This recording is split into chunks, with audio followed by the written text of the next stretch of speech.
પછી એક અગત્યની સેક્શન છે 1032. આ સ્પેશિયલી ડીલ કરે છે મોબ લિન્ચિંગ સાથે. મોબ લિન્ચિંગ એટલે કે કોઈક એક વ્યક્તિની હત્યા કરવામાં આવે કારણ કે એક વ્યક્તિ particular race, caste, community, sex કે પછી કોઈક જગ્યા કે કોઈક ભાષા બોલતો હતો અથવા તો એની પોતાની કંઈક પર્સનલ બિલીફ હતી અથવા આવું કોઈ પણ એક સિમિલર ગ્રાઉન્ડ હોય એના કારણે એની હત્યા કરવામાં આવે અને એ હત્યા કોણે કરેલી હોય? ટોળાએ કરેલી હોય. અને ટોળામાં કેટલા લોકોનો સમાવેશ થાય? 5 કે તેથી વધુ.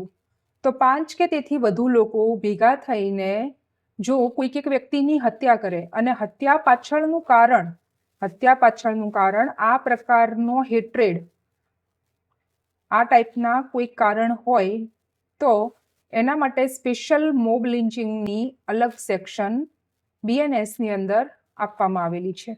આઈપીસીમાં શું હતું કે જ્યારે આવી ઘટના થાય ત્યારે ટોળું હોય તો રાયોટિંગનો ગુનો દાખલ થાય અને મર્ડર થયું છે તો મર્ડરની સેક્શન આવે.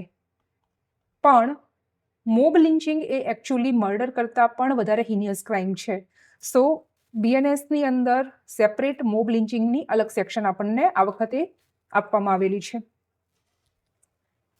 BNSમાં જે સેક્શનમાં સૌથી વધારે કોન્ટ્રોવર્સી આપણને જોવા મળેલી એ છે હિટ એન્ડ રનની સેક્શન. જુઓ, આઈપીસીની અંદર હિટ એન્ડ રનની એવી કોઈ સ્પેસિફિક સેક્શન, એવી કોઈ જોગવાઈ નથી. જો કોઈક વ્યક્તિ એક્સિડન્ટ કરે છે, કોઈકનું મૃત્યુ નિપજે છે અને એ વ્યક્તિ ત્યાંથી ભાગી જાય છે, એને કહેવાય હિટ એન્ડ રન. એણે હિટ કર્યું અને પછી એ જગ્યા ઉપરથી ભાગી ગયો. તો સો ફાર આઈપીસીમાં શું હતું કે આપણે એને 279 રેશ ડ્રાઇવિંગ, મરી ગયો છે તો 304A causing death by negligence, આ અંતર્ગત આપણે કવર કરતા હતા. પણ BNSની અંદર સેક્શન 1062 હિટ એન્ડ રન એની સ્પેશિયલ જોગવાઈ કરવામાં આવેલી છે કે જો તમે એક્સિડન્ટ કરો છો તો તમારી ફરજ છે કે તમે એ વ્યક્તિને હોસ્પિટલ પહોંચાડો.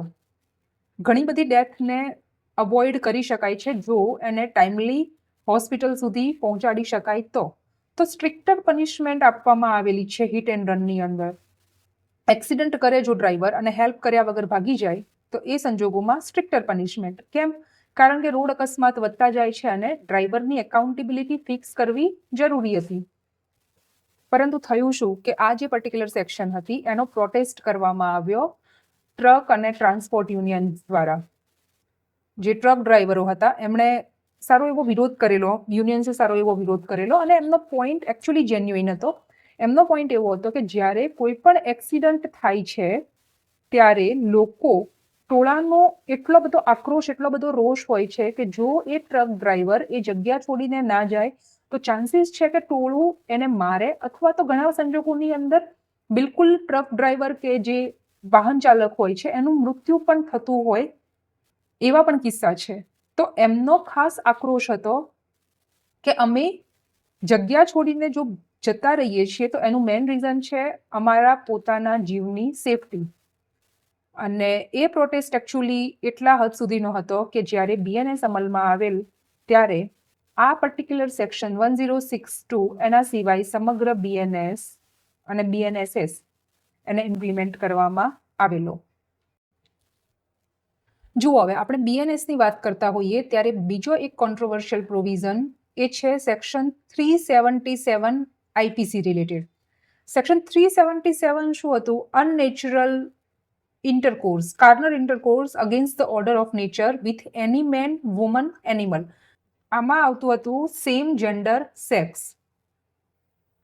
377ની આપણે પોઝિશન કઈ હતી આઈપીસીની અંદર એ જોઈ લઈએ. શરૂઆતમાં 377 અંતર્ગત તમામ પ્રકારના ઓફેન્સીસ એ કવર થતા હતા. એટલે કે કોઈક બે એડલ્ટ પોતાના કન્સેન્ટથી કોઈ એક રિલેશનશિપમાં આવ્યા હોય અથવા તો વિધાઉટ કન્સેન્ટ આવ્યા હોય, એનાથી કોઈ મતલબ નહોતો. જો સેમ જેન્ડર સેક્સ છે તો એ ઓફેન્સ ગણવામાં આવતો. ખૂબ જ ઇમ્પોર્ટન્ટ લેન્ડમાર્ક જજમેન્ટ 2018માં આવ્યો, નવતેજ સિંહ જોહર. અને આ જજમેન્ટ પછી 377ની કન્ડિશન શું હતી કે જો કોઈ રિલેશનશિપમાં બે એડલ્ટ મેલ અથવા બે એડલ્ટ ફિમેલ હોય અને એ બે એડલ્ટ લોકોની સહમતિથી કોઈક ફિઝિકલ રિલેશનશિપ બંધાયેલી હોય તો એને ક્રાઇમ ગણવામાં આવશે નહીં. પણ જો કોઈ આ ટાઈપના એક્ટ વિધાઉટ કન્સેન્ટ થઈ રહ્યા હોય તો એને ક્રાઇમ ગણવામાં આવશે. હવે જુઓ, આની અંદર કોને કોને ગણવામાં આવેલા છે? મેન, એટલે કે કોઈક એક મેલ છે, એ કોઈક બીજા મેલની કન્સેન્ટ વગર એનું સેક્સ્યુઅલ અસોલ્ટ કરે તો પણ એને ક્રાઇમ ગણવામાં આવશે. ઇનફેક્ટ એનિમલની સાથે એ કોઈ કૃત્ય કરે છે આ ટાઈપનું તો પણ એને ક્રાઇમ ગણવામાં આવશે. હવે થયું શું? સુપ્રીમ કોર્ટે જસ્ટ એક આટલો ભાગ જ રિમૂવ કરેલો અથવા તો સ્ટ્રક ડાઉન કરેલો, એ હતો કન્સેન્ટ વાળો, કે જો કન્સેન્ટ છે તો ક્રાઇમ નથી. BNS ની અંદર બધું રિમૂવ થઈ ગયું. BNSમાં સેક્શન 377 એને કોરસ્પોન્ડિંગ કોઈ સેક્શન આપણી પાસે નથી.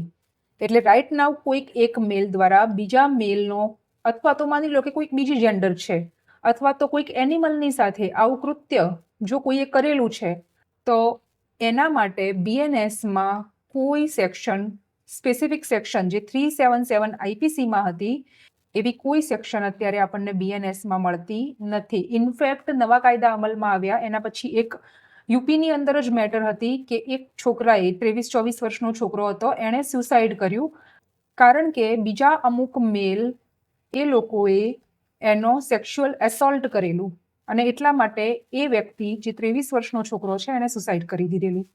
સો રાઈટ નાઉ આને આપણે એક લેક્યુના ગણી શકીએ. મે બી ઇન ફ્યુચર ગવર્મેન્ટ આને એડ કરી શકે છે આ ટાઈપના પ્રોવિઝન જે પહેલા જૂના હતા, અથવા તો કોર્ટ પોતે પ્રોએક્ટિવ થઈને આ દિશામાં કંઈક કામ કરશે. લેટ્સ સી, જોઈએ હવે આ ડિરેક્શનમાં આગળ શું થશે. તો અહીંયા આપણે ઇમ્પોર્ટન્ટ જે સેક્શન્સ હતી એની વાત કરી દીધી. હવે બીજો એક કોન્સેપ્ટ સમજવાનો છે ટાઈપ્સ ઓફ પનિશમેન્ટનો. કોઈ પણ ગુનો તમે કરો તો IPCમાં કેટલા પ્રકારની સજા આપેલી છે? તો કાં તો તમને મૃત્યુદંડ થાય, અથવા તો આજીવન કેદ થાય, અથવા કેદ એ પછી સાદી સિમ્પલ હોય અથવા તો રિગરસ હોય. આવી 2 પ્રકારની કેદ થઈ શકે છે, સંપત્તિ જપ્ત થઈ શકે છે, દંડ થઈ શકે છે. તો આટલા અલગ અલગ 5 ટાઈપ, આટલી સજા કોઈક વ્યક્તિને થઈ શકે. બટ BNSની અંદર આ સિવાય, આ તો છે જ, આના સિવાય એક કમ્યુનિટી સર્વિસનો કોન્સેપ્ટ એક એડ કરેલો છે, એક નવો કોન્સેપ્ટ છે. ખૂબ જ નાના પ્રકારના ગુના હોય અથવા તો ગુનેગાર પ્રથમ વખત ગુનો કર્યો હોય તો એને સુધારવાની તક મળે એટલા માટે રિફોર્મેટિવ જસ્ટિસ એના ભાગરૂપે આ કમ્યુનિટી સર્વિસ એક નવી પ્રકારની સજા, એની જોગવાઈ BNSની અંદર કરવામાં આવેલી છે. સો ઇન શોર્ટ અગેન જોઈએ તો IPC અને BNS એની અંદર ખાસ કઈ સેક્શન્સની અંદર ડિફરન્સ હતો, કોર આઈડિયોલોજીમાં કઈ રીતે ડિફરન્સ જોવા મળી રહ્યો છે, કઈ રીતે BNS વધારે સ્ટ્રક્ચર્ડ છે, વિક્ટિમ સેન્ટ્રિક અપ્રોચ કેવી રીતે, જસ્ટિસ ડિલિવરી કઈ રીતે ફોકસ છે, આ બધી આપણે ચર્ચા કરી દીધી. હવે નેક્સ્ટ વિડીયોની અંદર આપણે ચર્ચા કરીશું VNSS, ભારતીય નાગરિક સુરક્ષા સંહિતા, કે જે CRPCની જગ્યાએ લાવવામાં આવેલ છે.